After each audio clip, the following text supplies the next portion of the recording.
કોઈ એવું મળે મને કે જેના સહારે આખું જીવન હું ભરોસો કરીને આખું જીવન આખો બંધ કરીને હું જીવી નાખું. આ સંસારમાં દરેક જીવને પ્રેમની ભૂખ છે. કીડીથી લઈ અને મનુષ્ય સુધી જેટલા બી જીવ છે બધા પ્રેમના વાલના ભૂખ્યા છે. એ આ વાલ સંસારમાં નહીં મળતો ને,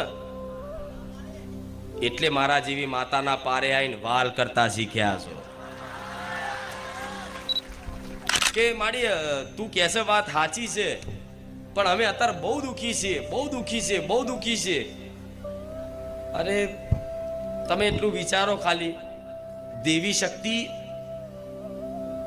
સર્વવ્યાપી છે. કણ કણમાં એનો વાસ છે. શું કણ કણમાં એનો વાસ છે? અહીંથી વિચારો, વિજ્ઞાનની ટેકનોલોજીના માધ્યમથી અહીંથી 500 કિલોમીટર કોકના સંદેશો પહોંચાડવો હોય તો ફોન ઉપર વગર વાયરે પહોંચી જાય છે ને. અને માતા એટલે દેવી શક્તિ છે. એમાં તો કદાચ ટાવર આવો ના આવો, અવાજ કપાય, સંદેશો કદાચ ના પહોંચી શકે, પણ માતાજીના ટાવર કોઈ દિવસ જતા નથી. જેમ વાયર વચ્ચે દેખાતો નહીં, જેમ ટાવર એ દેખાતું, નેટવર્ક દેખાતું નહીં, એવી ખાલી માતાજી દેખાતી નહીં. એ જ નહીં તો તમે શું બોલો છો, શું વિચારો છો, શું કરો છો, બધી જ એને ખબર છે. એક ઘડી, એક સેકન્ડ ઉપર તમારી પર આમ જાણે કેમેરો હોય ને એનો, એવી રીતે 24 કલાક તમારી પર નજર રાખીને બેઠી. તમે સારા કાર્યો કરો તોય, ખોટા કાર્યો કરો તોય બધું જ માં જોવું હશે. તો દીકરા દીકરીઓ બધી આ વાત બધાને લાગુ પડે. તો મારે તમને એવા બનાવવા છે કે ગમે તેવું દુઃખ આવી જાય જીવનનું, ગમે તેવી પરિસ્થિતિ આવી જાય, છતાંય તમારો ભરોસો ના તૂટે. મારે એવા બનાવવા.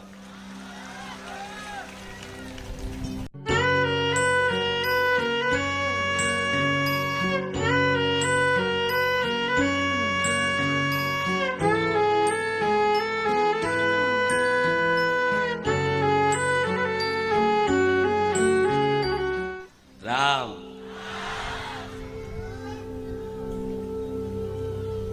બારેજા ધામ નો એડો લાગ્યો છે.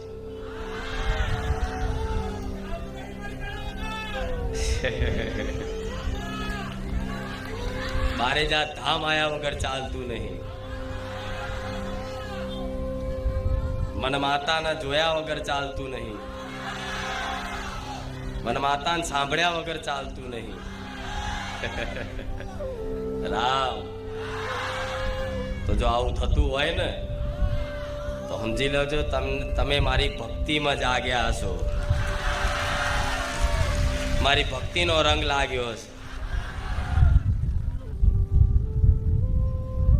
આનું નામ માનો પ્રેમ કહેવાય, માની ભક્તિ કહેવાય. કે બસ જુઓ તો જોવાનું જ મન થાય, સાંભળો તો સાંભળવાનું જ મન થાય. અને કોઈ મારી ચર્ચા કરતું હોય ને તો કાન દઈને એકદમ એકાગ્ર થઈને સાંભળવાનું મન થાય. આનું નામ પ્રેમ કહેવાય, આનું નામ ભક્તિ કહેવાય.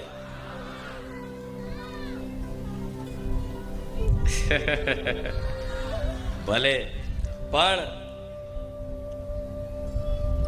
પહેલેથી જ થોડા કરતા ભક્તો વધતા ગયા, અને જેમ જેમ ભક્તો વધતા ગયા કંઈક નું કંઈક મેં જીવનમાં કંઈક નું કંઈક પ્રદાન કર્યું છે, કંઈક નું કંઈક એવું આપ્યું છે જેથી કંઈક ને કંઈક વાતે મારા ભાવિક ભક્તોને, બારેજા ધામ આવનારા ભાવિક ભક્તોને બારેજા ધામ આવવાથી પ્રસન્નતા મહેસૂસ થાય છે, સંતુષ્ટતા મહેસૂસ થાય છે,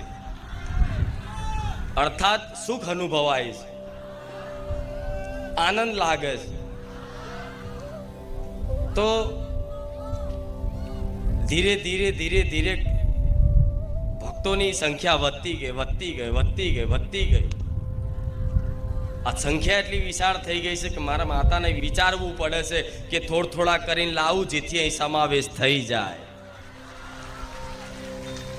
એટલે અમુક ભાવિક ભક્તોને એવું બનતું હશે કે દર રવિવાર આવવું હોય, પણ કદાચ 2-4 રવિવાર આવવાનો મેળ ના આવે.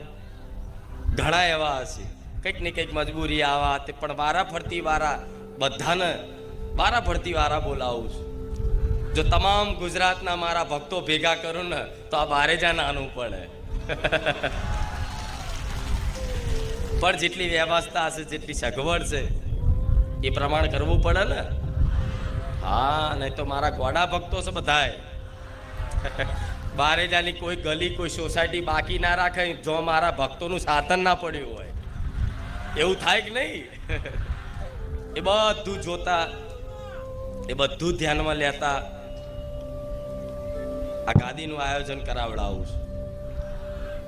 પણ તમારા ભાવિક ભક્તોનો સાથ સહકાર એવો છે, બધા એકદમ શિસ્તાથી આવે છે, વિનમ્રતાથી આવે છે અને એકદમ શાંતિ ભર્યું માહોલ રાખવાનો.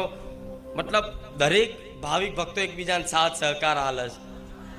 બહાર ભલે ગમે તેવો તમારો સ્વભાવ હોય, પણ બારેજા ધામમાં પગ મૂક્યા પછી તમારા બે હાથ જોડેલા જોડેલા જ જોઉં છું માતા. બહાર ગમે તેવી, ભલે ગમે તેવી પ્રપંચની વાતો કરતા, તમે આ સંસારની દુનિયાની વાતો કરતા, પણ બારેજા ધામમાં જેવો અહીં પગ મૂકશો ને એટલે ભગવાન માતા સિવાય બીજી કોઈ વાત સાંભળવા નહીં મળતી હોય. ભગવાન માતાજી સિવાય બીજી કોઈ વાત સાંભળવા નહીં મળતી હોય. અને ભગવાન માતાજીની વાત સાંભળતા, બધા ભક્તોનો એકબીજાનો અનુભવ સાંભળતા તમને એક અલૌકિક આનંદ આવતો હશે. તમે ગાદીનું તો શરૂઆત, આપણે પ્રવચનની શરૂઆત 6:30-7 વાગે ચાલુ થાય. કોઈ ભક્તો સવારથી આવી જતા હોય, કોઈ 2-4 કલાક પહેલા આવી જતા હોય. પણ અહીં આવતા હશો ને તો બધાનો અનુભવ તમે સાંભળતા હશો. કોઈ નવા ભક્તો આવ્યા હશે, કોઈ માનતા હશે તો એકબીજાને પૂછતા હશો ક્યાંથી આવ્યા તમે, તો કે અમે સુરતથી આવ્યા, કોઈ કે અમે બરોડાથી આવ્યા. કેટલા સમયથી આવો છો, કે આટલા સમયથી, તો કે એકબીજાના માતાજીના અનુભવ કે. અને હું બધાના અનુભવ જોવા જાઉં ને તો 90% ભાવિક ભક્તોના મુખે એક જ વાત નીકળે છે, ખુખાર મેલડીની વાત ના થાય. આ હું નહીં કહેતી હો, મારા ભક્તોના શબ્દો છે. બોલતા બોલતા આ વાત આવી જ જાય. એવો ગર્વ છે તમને મારી પર. હા, તો આવો ગર્વ રાખજો, અમે ખુખાર મેલડી વાળા છીએ. રામ, આ પ્રેમના, ભક્તિના કારણે જ હું માતા આટલી હસીન મારા ભક્તો જોડે વાત કરું છું. એકદમ પ્રેમ ભાવપૂર્વક, જાણ મારા પોતાના દીકરા છે એ રીતે વાલ કરી, હાથ ફેરવી અને મા પોતાના દીકરાને કંઈક નું કંઈક જીવનમાં કંઈક શીખ આલતી હોય ને, એવી રીતે તમારી માએ કદાચ જે શીખ નહીં આલી હોય ને, મારું કર્તવ્ય છે, આ મારું ધર્મ છે. એક સમય તમે મને માતાને કશું જ નહીં આપો, કશું જ નહીં આપો, મારા માટે કશું જ નહીં લાવો, ના ફૂલ, ના શ્રીફળ, ના ચૂંદડી, ના અગરબત્તી, કશું જ નહીં લાવો. ખાલી હાથે જશો, ખાલી હાથે આવશો. છતાં પણ જે મને દિલથી માનતું હશે ને એવા ભક્તો જોડે મારી કોઈ માગણી નહીં, કોઈ માગણી નહીં. ના શ્રીફળ, ના ચૂંદડી, ના અગરબત્તી, ના પેડા, ના કોઈ જાતની વસ્તુ નહીં. પણ છતાંય મારા લાખો ભાવિક ભક્તો કંઈક ને કંઈક મારા ધામમાં કંઈક ભેટ લઈને આવે છે ને કે માં હું તારી માટે આ લાયો, માં હું તારી માટે આ લાયો. તે બધું તમારું હરખથી, પ્રેમ ભાવપૂર્વક હું સ્વીકાર કરું છું. કેમ? તમે મને માં કીધી છે ને તો માની હું ફરજ નિભાવું છું. બારેજા ધામ આવનારા તમામ ભક્તોને જેને વિશ્વાસ છે, જેને શ્રદ્ધા છે, જેને જીવન સમર્પણ કરી દીધું છે કે માં હવે તારા વગર અમારું કોઈ નહીં, એવા ભક્તોનો અનુભવ થયો હશે કે માં આજે ભલે દુનિયા અમને ના બોલાવે તો કઈ નહીં, પણ માં તું અમારી જોડે છે ને એટલે અમને ક્યારેય એકલાપણું નહીં લાગતું. રામ, તો બારેજા ધામમાં તમને કંઈક એવું મળે છે કે કે જેને ખરેખરમાં જન્મો જન્મથી જેની ખોટ હતી, કઈક એવી વસ્તુ તમને પ્રાપ્ત થાય છે અહીંયાથી કે જે જન્મો જન્મની જેની ભૂખ હતી, જેની શોધમાં હતા, એ વસ્તુ અહીં મળે છે. એટલે અપાર સુખ, અપાર આનંદની અનુભૂતિ થતી હશે. તમે ભલે દુનિયામાં જગતમાં બધી જગ્યાએ ફર્યા હશો, ક્યાંક ને ક્યાંક ફરવાના આયોજન થાય, બધી જગ્યાએ જાઓ, લગ્ન પ્રસંગમાં જાઓ, બધી જગ્યાએ, પણ દુનિયામાં તમે બધી જગ્યાએ ફર્યા હશો, પણ બારે જા ધામ આવવાથી જે આનંદ ને ખુશી થતી હશે ને, એ તમે અનુભવ કર્યો હશે કે બીજે ક્યાંય નહીં આવતી. તો કંઈક એવું મળે છે કે જેની ખોટ છે, ખોટ હતી જન્મો જન્મથી, જેની ભૂખ હતી જન્મો જન્મથી, એવું કંઈક અહીં પ્રાપ્ત થાય છે. તો શું મળે છે? દરેક જીવને પશુ પક્ષીથી જીવ જંતુથી માંડી મનુષ્ય બધા જ જીવને એક જ વસ્તુની ખોટ હોય છે, પ્રેમની. શેની ખોટ? પ્રેમની. કે કોઈ મને એવું મળે કે જે મને સમજી શકે, જે કોઈ એવું મળે મને કે આ જીવન મારી સંભાળ રાખે, કોઈ એવું મળે મને કે જેના સહારે આખું જીવન હું ભરોસો કરી નાખું, જીવન આખો બંધ કરીને જીવી નાખું. આ સંસારમાં દરેક જીવને પ્રેમની ભૂખ છે. કીડીથી લઈ અને મનુષ્ય સુધી જેટલા બી જીવ છે બધા પ્રેમના વાલના ભૂખ્યા છે. એ આ વાલ સંસારમાં નહીં મળતો ને, એટલે મારા જેવી માતાના પારે આવીને વાલ કરતા શીખ્યા છો. તમારી અંતરાત્મામાં પૂછો, તમારા પરિવારમાં બધા હશે, તમારા સગા સંબંધીઓ ઘણા હશે, મિત્રો ઘણા હશે, બધા હશે આ સંસારમાં, પણ માં જેવો પ્રેમ કોઈ નહીં કરે. નિસ્વાર્થ પ્રેમ, નિસ્વાર્થ, એકદમ નિસ્વાર્થ.